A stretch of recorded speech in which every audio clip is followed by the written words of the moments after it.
Olá, estamos iniciando mais uma série de entrevistas sobre o workshop A Descoberta do Brincar e Contar Histórias Terapêuticas. Eu sou a Maria Rocha, jornalista, e eu estarei com vocês no bate-papo desta noite.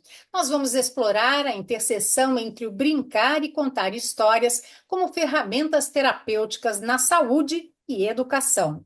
Nos aprofundar em fundamentos teóricos que sustentam essas práticas, examinando suas influências no desenvolvimento cognitivo, emocional e social das crianças. Você pode acompanhar este programa pelo Viva e Eduque, canal 897 da Sol TV, pelo aplicativo Viva e Eduque, que você pode baixar na loja de celulares Android e iOS, e também pelo canal do YouTube da Associação Viva e Deixe Viver.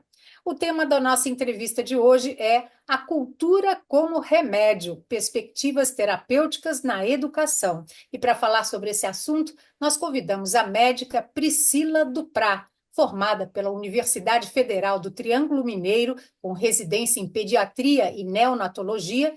Ela tem mestrado em Ciências da Saúde pela Universidade Federal de Uberlândia e pós-graduação em Bases de Saúde Integrativa pelo Hospital Israelita Albert Einstein. A doutora Priscila é membro do Comitê de Pediatria Integrativa do Consórcio Acadêmico Brasileiro de Saúde Integrativa e coordenadora do curso de Pediatria Integrativa do Hospital Israelita Albert Einstein. Doutora Priscila Duprá, é um prazer enorme recebê-la aqui no nosso programa.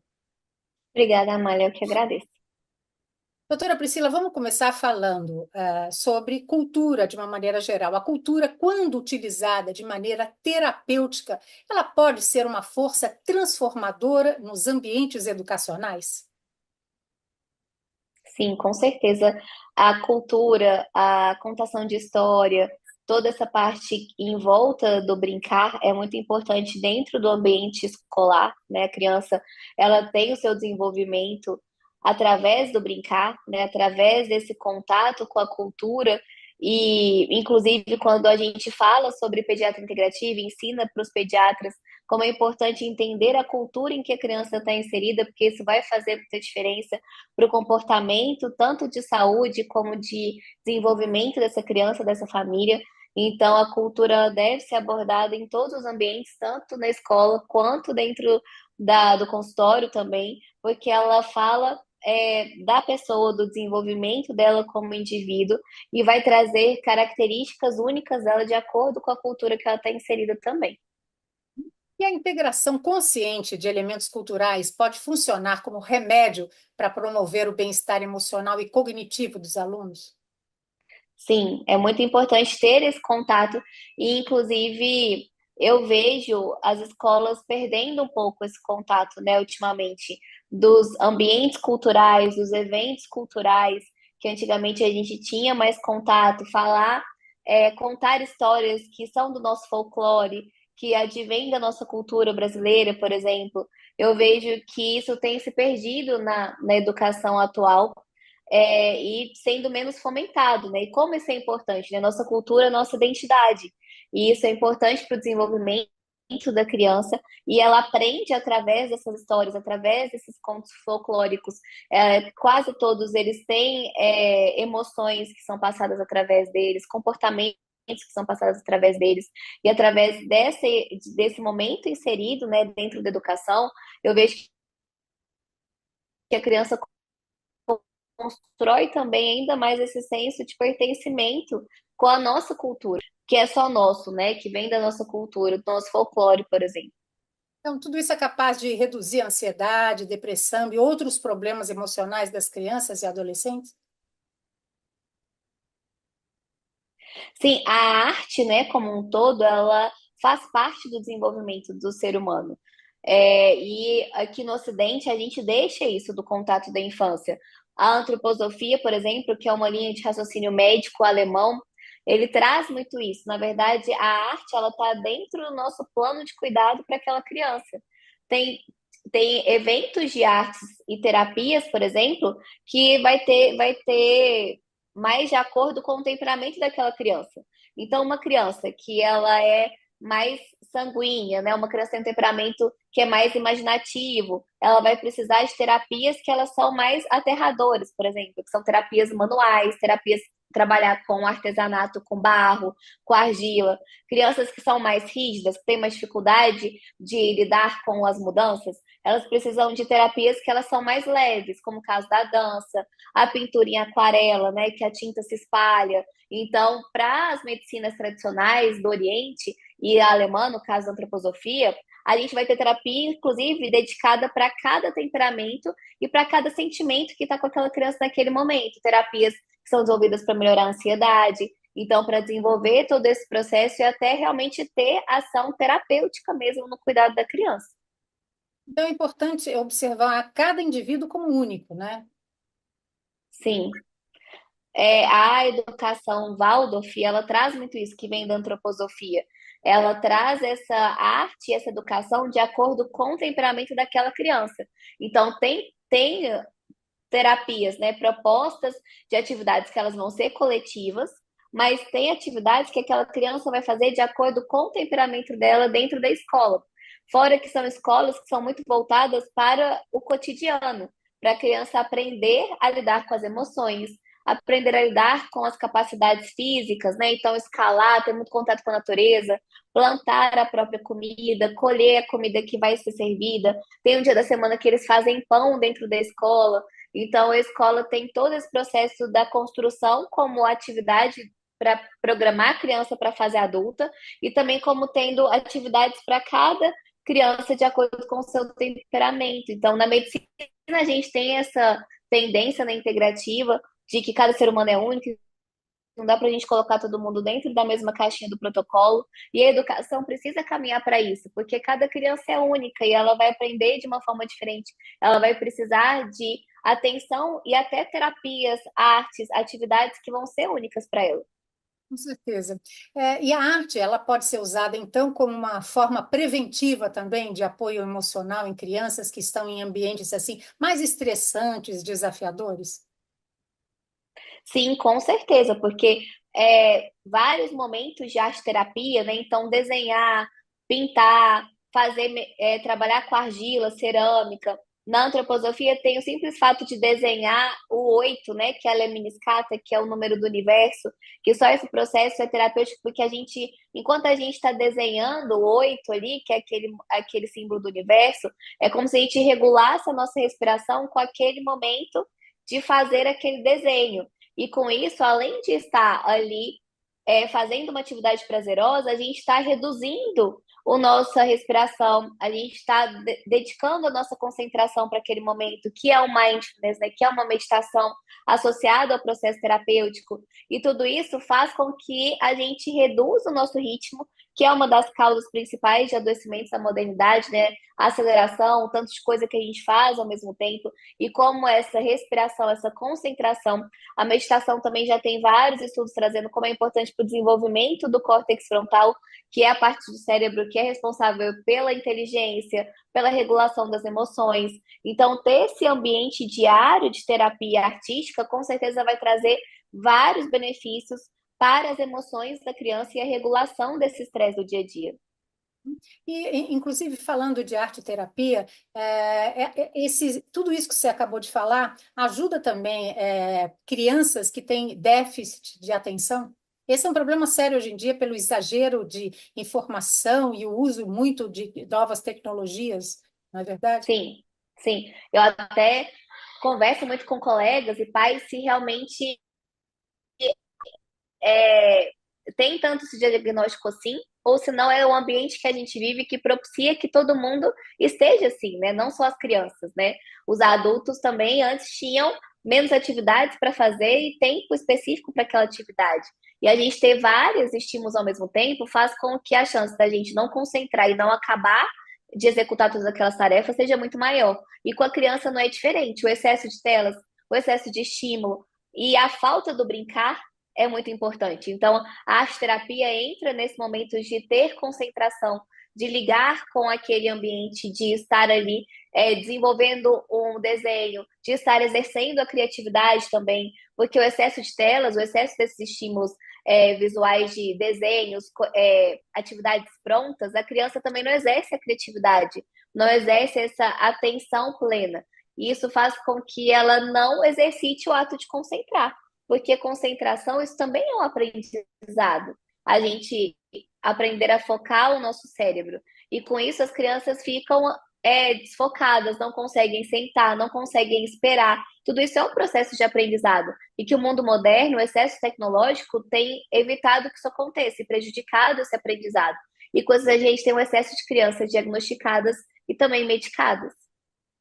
E a música? A música tradicional, ela pode ser usada para criar ambientes de aprendizado mais calmos, mais acolhedores? Sim, com certeza. A música já é usada no aprendizado há muito tempo, inclusive relacionando, né, o raciocínio da música com o raciocínio matemático. Então, auxiliando as crianças que estudam música até nesse processo. Em questão de calma e acolhimento, dentro das próprias UTIs neonatais onde ficam os prematurinhos, a música é uma das terapias mais usadas, inclusive com estudos de que melhora a calma da criança, reduz o estresse que a criança tem quando ela passa por estímulo doloroso, fora que é uma ótima oportunidade de ampliar a conexão da criança com o cuidador, né? Então, durante a interação da música, isso aumenta muito a conexão das crianças entre elas, né, dentro da sala de aula, e entre elas com a professora, porque é um momento que cria, né, propicia a música propicia esse ambiente acolhedor e de conexão entre as pessoas. A música acaba reduzindo a ansiedade em crianças com dificuldade de socialização ou estresse?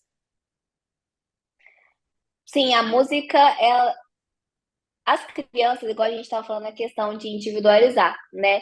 Depende muito das pessoas, né? Existem crianças que vão ter mais dificuldade com questões sonoras, com aumento de estímulos sinestésicos. Então, dependendo do momento em que essa música está, ela pode atrapalhar na concentração. Mas se ela entrar como um momento de terapia, um momento de aprendizado, um momento de socialização, com certeza ela vai auxiliar essas crianças sim. Então, a exposição a diferentes estilos musicais ou ritmos culturais pode ter um impacto no desenvolvimento cognitivo das crianças? Sim, porque cada música, cada estímulo sonoro vai trazer uma sensação e uma emoção diferente na criança. E, inclusive, trazer um estímulo de comportamento, de como ela vai interagir com aquele som, né, com aquela música, e como ela vai interagir durante aquele processo musical com as outras pessoas. Então, cada tipo de música traz uma sensação diferente, e o que a gente fala quando estuda musicoterapia é que a minha percepção sobre aquela música vai dizer muito sobre o impacto com ela para mim. Por exemplo, eu falo muito das mães escutarem música enquanto estão gestantes, porque aquela música o bebê escuta e ele vai lembrar daquela sensação do útero enquanto ouvia aquela música. Aí as mães me perguntam: será que eu posso ouvir só música clássica?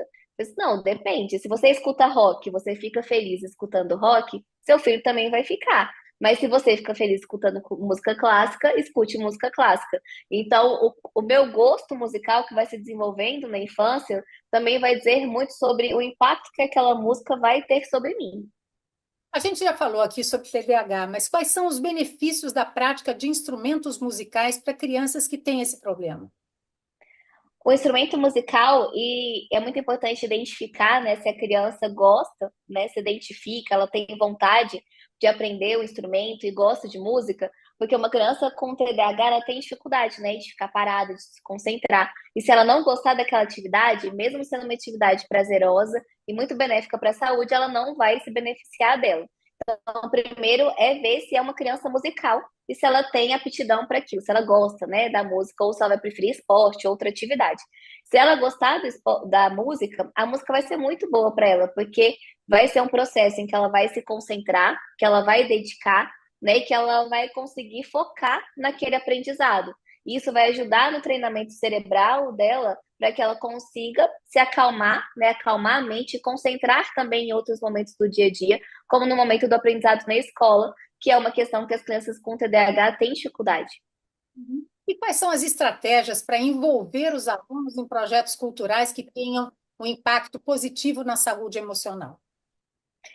Eu falo que a integrativa, a arte, todo esse processo de música, estar dentro da vida da criança desde o início é primordial. Então, começa sempre na família, né? Igual eu falei, ouvir música na gestação, ter contato com a arte desde o bebê pequenininho. E assim que a criança entrar na escola, ela ter contato com a arte e com essas terapias durante todo o processo de formação. Porque a arte, ela tem que entrar na nossa vida não só como aprendizado, ela tem que fazer parte dela. Grande parte dos adoecimentos da modernidade é porque as pessoas se focam muito na execução, né, no trabalhar, os hobbies, as outras vertentes do ser humano como um todo, que a gente fala na integrativa que nós somos corpo, mente e espírito, isso tudo acaba sendo deixado de lado, porque a gente está muito focado no trabalho. E aí ter hobbies, ter contato com a arte, ter isso inserido no nosso dia a dia, o esporte, a natureza, é muito importante para a nossa saúde mental. E esses podem ser motivos do aumento, né, de doenças mentais que a gente tem tido na modernidade, e inclusive na faixa etária pediátrica. As crianças têm se adoecido mais. Ansiedade, depressão, medicação para transtornos emocionais na infância aumentou muito. E construir esse recurso, né, de pertencimento, de acolhimento, de prazer em contato com a arte, com a natureza, por exemplo, é muito importante. E isso a gente se ensina desde pequenininho. É ensinar a criança que esse ambiente traz prazer, traz felicidade, traz bem-estar e que ela pode acessar isso toda a vida dela, né? Estimular essa veia artística. Todos nós temos. É achar qual que é a arte que cabe a cada um de nós. Tudo isso pode impactar a saúde mental e desenvolvimento emocional na vida adulta, quer dizer, desde criança até na vida adulta? Sim, porque para sermos adultos emocionalmente saudáveis, a gente tem várias construções que na infância tem que acontecer. Então, na infância, a gente precisa ter autoridade amorosa dos pais, dos professores, ter essa referência do adulto, mas um cuidado com disponibilidade, com atenção, com amor. E os ambientes, né, os momentos de arte, de contato com a natureza, de brincadeiras, de jogos, são momentos em que a criança vai construir esse relacionamento, vai sentir que ela tem atenção, vai ser um momento para ela construir também skills, né, habilidades para a vida adulta. Então, aprender a esperar, aprender a respirar e reduzir a ansiedade, aprender a se dedicar a uma atividade até o final, que a gente vê muitos adultos com dificuldade de finalizar tarefas, de executar e de ter várias questões nos desafios do trabalho que também trazem adoecimentos emocionais. Então, com certeza, o que a gente constrói na infância tem impacto muito importante nas emoções do adulto.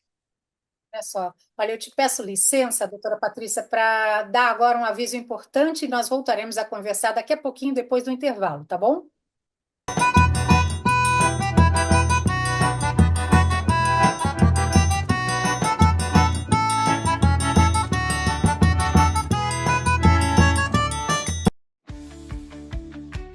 A melhor história é aquela que se aprende contando.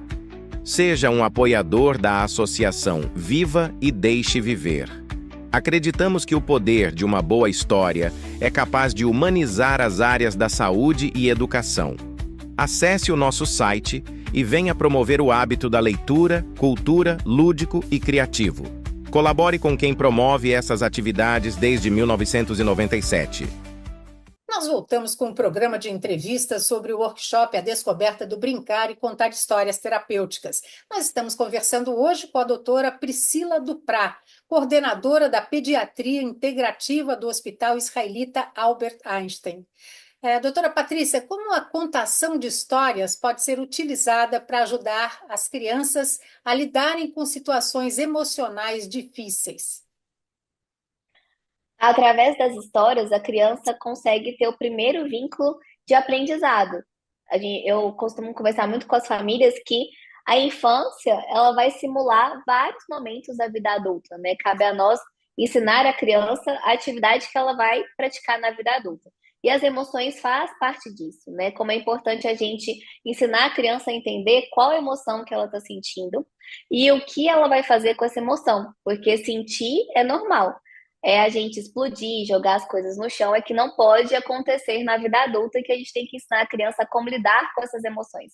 E hoje, cada dia mais, a gente tem vários livros, coleções de livros dedicados à criança a entender as emoções, que vinculam as emoções com cores, que vinculam as emoções com o rostinho mesmo, com o rostinho do bonequinho triste, feliz, alegre, e através daquela história do dia a dia, como cair no chão e fiquei triste, aconteceu, perdi uma coisa que eu gostava e eu fiquei triste, fiquei nervoso, e através dessas histórias que linkam, né, as atividades do dia a dia da criança com as emoções, elas conseguem reconhecer nelas e começam a nomear emoções e começam a aprender a lidar com elas, porque é muito importante a gente ensinar a criança o que ela vai fazer com essa emoção. E através do brincar e da contação de história, é a melhor forma da gente entrar no mundo da criança, porque o mundo da criança é lúdico, ela aprende através do lúdico. Com certeza. E como você seleciona as histórias e narrativas culturais que sejam apropriadas e terapeuticamente eficazes para diferentes faixas etárias? Deve ser difícil esse trabalho, não? Sim, tem alguns livros que já têm essas histórias pré-selecionadas. Tem um livro da antroposofia, que chama inclusive Histórias Terapêuticas, que é muito legal, que foi desenvolvido pelo Rudolf Steiner, que é o especialista, né, o pensador que trouxe a antroposofia e o aconselhamento biográfico, várias outras linhas terapêuticas. E lá tem várias histórias que, inclusive, vão linkar tanto com sentimentos como doenças que as crianças possam estar passando, para ser encontradas dentro dos hospitais, inclusive, que ele é bem interessante. Já com o desenvolvimento da criança, eu sempre foco muito no início da infância, ali entre os 2, 3 anos, histórias que vão falar sobre as emoções, que é o momento que as crianças estão começando a aprender sobre as emoções, então esse reconhecimento das emoções. Depois dessa faixa etária, depois dos 3, 4 anos, a gente consegue trabalhar também livros que falam de atenção plena. Tem livros que falam sobre mindfulness na infância, que ensinam a criança a começar a meditar, né? Porque o simples fato daquela brincadeira de olhar o formato da nuvem e tentar descobrir com que ele aparece, aquilo é uma meditação, porque a criança está focada naquele processo. E tem livros que ensinam a fazer isso no dia a dia, pensar na cor do carro, todo esse processo que vai ajudar a criança a aprender a meditar no dia a dia, também é interessante. E na adolescência, há histórias que tragam emoções específicas da adolescência. Então, eu gosto muito sempre de livros que tragam histórias que a criança vai passar naquele momento da vida dela, né? Então, as histórias das emoções infantis sobre esses assuntos que vão acontecer com a criança pequena e ela lidar com aquela emoção. As histórias do adolescente, desafios da adolescência, aquela necessidade de se adequar a um grupo, a necessidade de ser aceito, os primeiros namoros, o primeiro sentimento, né, de querer que a pessoa que você gosta goste de você, a questão toda do desenvolvimento, dos desafios da adolescência. E a gente tem histórias que trabalham isso e que mostram que aquele adolescente passou por aquele desafio, conseguiu lidar com aquela emoção. Então, eu gosto muito dos livros que trazem essa noção também de realidade. Eu acho muito legal as histórias antigas, que foram muito contadas pra gente, né? Príncipes, princesas, que vão levar a imaginação da criança, mas eu gosto muito mais de histórias que trazem a realidade, para a criança entender como que é a vida real através das histórias. Doutora Patrícia, você citou histórias terapêuticas do Rudolf Steiner. Que outros livros você indica? Eu sei que são várias as faixas etárias, mas quais livros são importantes para você? Amália, eu selecionei alguns livros aqui que eu gosto para algumas faixas etárias, principalmente ali até os 7, 8 anos de vida. Para as crianças pequenininhas, eu gosto muito de livros como esse aqui, que ensina a criança a ver as horas, trabalha rotina, trabalha autocuidado. São questões que a gente precisa ensinar para as crianças e quase ninguém mais sabe ver a hora no relógio de ponteiro, né? Então acaba que esse aqui ajuda as crianças também a adquirirem esse conhecimento que já está ficando abandonado, né? Só sabe ver da tela do celular.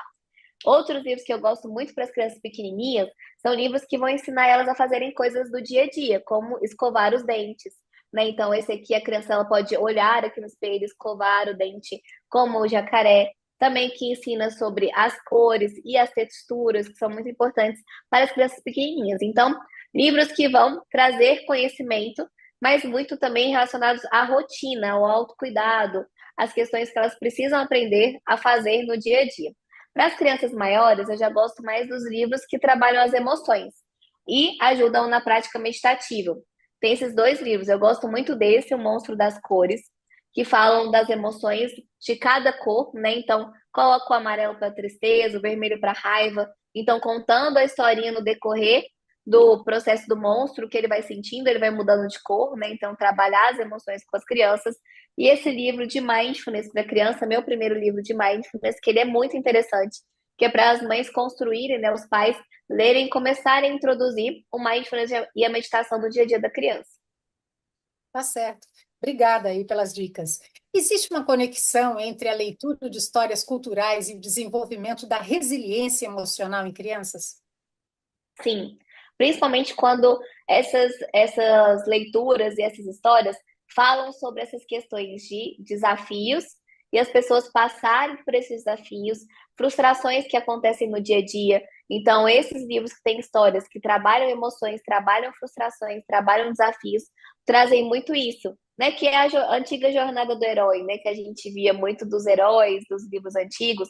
Hoje trabalham de outras formas, muito trazendo para vida real, para o dia a dia, mas a importância da criança entender que a gente precisa perseverar para conseguir as coisas, para alcançar as coisas, e que as frustrações, os acontecimentos contrários vão acontecer no caminho e que eles precisam passar por eles e entender as suas emoções, lidar com elas e lidar com os desafios. A gente está falando aqui sobre as atividades culturais como remédio, mas as atividades culturais, elas têm um impacto direto no desempenho acadêmico dos alunos? Sim, muito por trabalhar essa questão de lidar com a ansiedade e lidar com excesso de estímulo e dificuldade de concentração. Porque através da leitura de livros, de histórias, das práticas de arte-terapia, música, a criança vai trabalhar a concentração e com isso ter um desempenho escolar muito melhor do que quando ela está com excesso de telas, sem contato com essas terapias e com a história em si, porque ela vai ter uma dificuldade, ela não vai ter trabalhado a concentração dela para o momento da atividade escolar.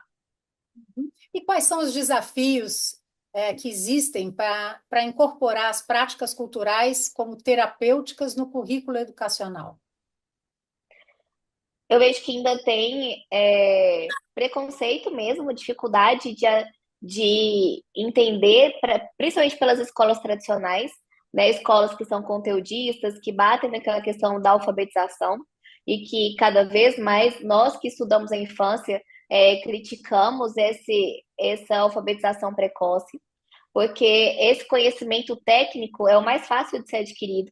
Agora, o conhecimento social, o conhecimento emocional e esse conhecimento ambiental, que o ambiente terapêutico, o ambiente da natureza, a arte terapia, a música vai trazer para a criança, isso é muito mais importante, muito mais difícil de ser adquirido. Então, as escolas precisam focar nisso. Então, as escolas conteudistas, as escolas que são mais tradicionais, elas precisam abrir o olhar para esse novo mundo que a gente vive, né? A modernidade, a população, né? A gente sempre vai evoluindo e mudando o comportamento no decorrer da história, e a educação precisa acompanhar essa mudança de comportamento. Só que nesse momento, pela primeira vez na história, a gente aumentar o tecnológico não é o principal, principalmente na primeira infância. A gente diminuir o tecnológico e a gente aumentar o contato com a natureza, a arte, esse processo de contato com as histórias, isso sim vai fazer diferença para o crescimento, amadurecimento e desenvolvimento dessas crianças. Tá certo. Doutora Priscila, nós vamos fazer mais uma pausa nessa nossa entrevista, que está uma delícia e muito informativa, para falar um pouco mais sobre o Viva, tá certo? E a gente volta a conversar depois do intervalo. A Associação Viva e Deixe Viver é uma organização que, desde 1997, desenvolve o seu trabalho em 4 frentes: voluntariado, saúde, educação e cultura. Todas as frentes são promovidas a partir da ferramenta milenar de contar histórias. A Viva oferece diversos cursos em formação lúdica e forma voluntários para atuação como contadores de histórias em hospitais. Acesse o site pelo QR Code que aparece na tela e conheça mais sobre essa prestigiada associação. Nós vamos para mais um intervalo e voltamos já já. A Domingueira de Histórias é o seu encontro com a magia e a fantasia. Os nossos contadores de estados diferentes do Brasil reúnem-se para compartilhar boas histórias para você ouvir em família e com os amigos.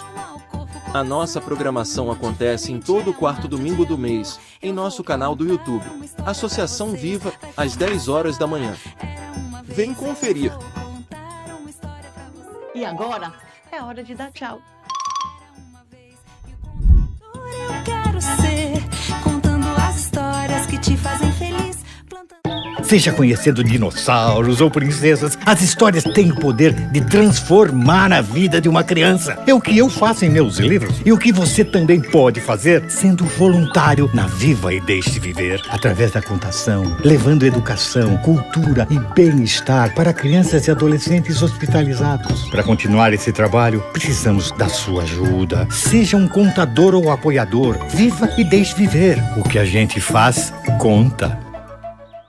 Nós voltamos para o bloco final da nossa entrevista com a médica Priscila Duprá, coordenadora do curso de Pediatria Integrativa do Hospital Albert Einstein, sobre o tema A Cultura como Remédio, Perspectivas Terapêuticas na Educação. Doutora Patrícia, de que forma a cultura pode fortalecer o senso de comunidade e pertencimento entre os alunos de diferentes origens? Através de respeitar a cultura de cada um.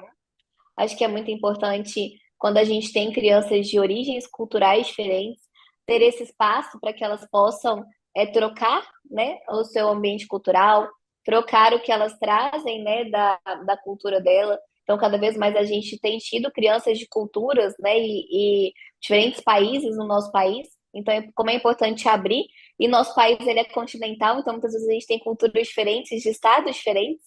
Então, é muito importante que a escola abra esse espaço, porque esse espaço de troca, esse espaço é muito rico, né? A gente poder conhecer a cultura do outro e trazer a nossa cultura para o outro, como isso é importante em crescimento para as crianças, né? Conhecer, ampliar conhecimento. A cultura está intrinsecamente ligada à nossa história.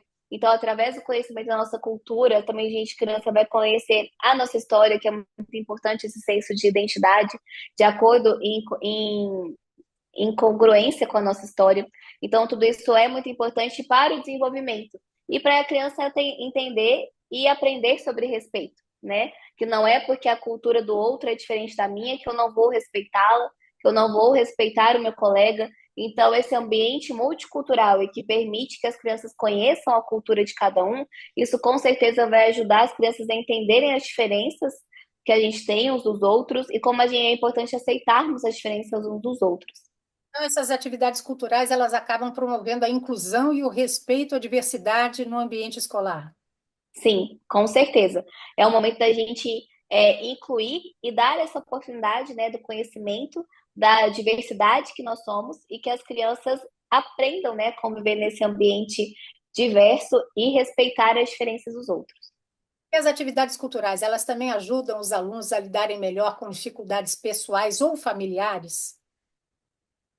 Sim, porque eu acredito que através desse conhecimento, né, da cultura do outro, ou até da sua própria cultura, o que é específico, né, da minha realidade familiar, pode ajudar a criança a entender questões que ela passa dentro de casa, que muitas vezes outras crianças não passam. Porque, principalmente na adolescência, a necessidade de equidade, de se sentir pertencente a um grupo é muito grande. E essas diferenças culturais, nesse momento, podem trazer várias dores. Porque se eu sou de uma cultura diferente, eu posso não me sentir inserida naquele ambiente, naquele grupo que eu tenho dentro da minha escola. Isso pode trazer várias dores e vários desafios da criança, inclusive, querer se descolar da sua cultura, né? Ter brigas em casa com os pais, por ela não querer pertencer mais àquela cultura, porque ela quer pertencer àquele grupo dos amigos da adolescência. E a gente trabalhar essa diversidade, essa diferença, desde eles pequenininhos, eles entendem isso. Eles vão entender que eles são diferentes e que eles não precisam se mudar para pertencer àquele grupo. Eles não precisam se adequar e serem iguais para pertencer àquele grupo, né? Aceitar as diferenças ajuda muito em várias dores que a adolescência por si só já traz para as crianças. E que estratégias você, doutora Patrícia, considera mais eficazes para garantir que a integração cultural seja feita de maneira sensível e inclusiva para todos os alunos? A escola precisa ser esse ambiente, né, que vai estimular que as crianças tragam sua cultura, ter um dia para que isso aconteça, para as crianças que são de fora ou têm nacionalidades diferentes, religiosidades diferentes, né, culturas até na parte religiosa, que elas tragam como elas fazem em casa,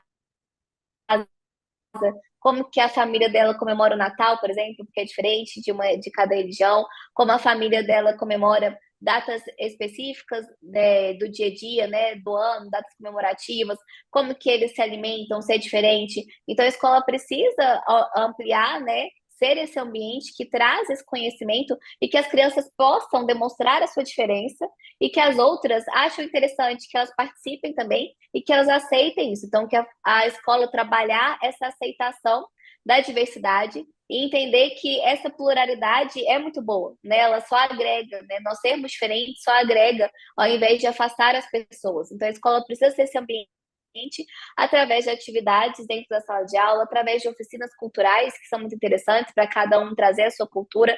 Então, a escola precisa ser esse ambiente que fomenta realmente essa aceitação e esse conhecimento da diversidade. E como a formação de professores pode ser aprimorada para incluir o uso da cultura como ferramenta terapêutica na educação? Dentro da educação dos professores, precisa-se muito ter esse conhecimento sobre o desenvolvimento da criança, né? Como o desenvolvimento da criança acontece, como o desenvolvimento cerebral, como o desenvolvimento das emoções acontece, e não só o desenvolvimento de aprendizado, né? Porque a diversidade, a cultura, ela entra muito nesse ambiente das emoções, das soft skills, das habilidades sociais que a criança precisa adquirir, e não só habilidades que são cognitivas. Então, elas precisam ter contato com esse ambiente, né? Com esse ambiente do desenvolvimento neurológico da criança, como que é essa neurociência, como que a criança desenvolve essas habilidades sociais para que ela possa fomentar esse ambiente de crescimento emocional e também de social da infância, e não só cognitivo, né? A escola não é mais só o lugar de aprender ou o alfabeto, ou a fazer conta, mas sim aprender vários recursos sociais, porque eu falo isso muito no consultório. Antigamente a gente tinha um monte de primos. A gente aprendia a conviver em sociedade com crianças dentro da nossa casa, da casa dos nossos avós. Hoje as famílias têm cada vez menos crianças. E onde elas vão aprender isso? Onde elas vão socializar? Onde elas vão aprender a lidar com a diferença um dos outros? É na escola. Então a escola, infelizmente, teve que assumir esse papel, que antes era só do ambiente familiar. Né? Antes a escola se preocupava muito só com o cognitivo e agora ela precisa preocupar com o social também, precisa preocupar com o cultural, precisa preocupar com o emocional da criança, porque é onde ela está se socializando, né? E hoje em dia muitas crianças passam muito mais tempo dentro da escola do que dentro das próprias casas. Então, os professores precisam aprender a lidar com isso e ensinar a criança a também lidar com seus sentimentos, as diferenças, todo esse processo de construção como indivíduo. Uhum. Para terminar, doutora Patrícia, quais são os efeitos de longo prazo da exposição às atividades culturais no desenvolvimento infantil? Mais ou menos um resumo de tudo isso que a gente conversou. A gente ter contato com a cultura, com música, desde o intraútero, só tem benefícios. Tem pesquisas mostrando que crianças que ouviram música dentro da barriga da mãe e depois continuaram ouvindo, elas tiveram um crescimento mais acelerado, o desenvolvimento motor mais acelerado. Então, atividades que lidam com arte, como a música, por exemplo, tem pesquisas mostrando o benefício desde intraútero, desde que está a formação do cérebro da criança. E a gente continuar com esses estímulos artísticos só vão melhorar ainda mais a capacidade do desenvolvimento neurológico da criança, o desenvolvimento motor, essa capacidade de socialização e de interação social que a arte proporciona, além de toda a questão de que a arte é um momento de contemplação meditativo. E a meditação traz vários benefícios para o crescimento do cérebro e o desenvolvimento do córtex frontal, que é o nosso cérebro da razão. E que também vai estar ligado com o cérebro da inteligência também, inteligência emocional e cognitiva. Muito obrigada, doutora Patrícia Duprá, pela entrevista. Obrigada mesmo. Obrigada. E os nossos agradecimentos a você também que nos acompanhou até aqui. E um agradecimento especial ao Instituto Helena Floresbal, patrocinador do 17º Workshop A Descoberta do Brincar e Contar Histórias Terapêuticas, do qual essa entrevista faz parte, com realização pela Associação Viva e Deixe Viver. Uma boa noite para você e muito obrigada pela atenção.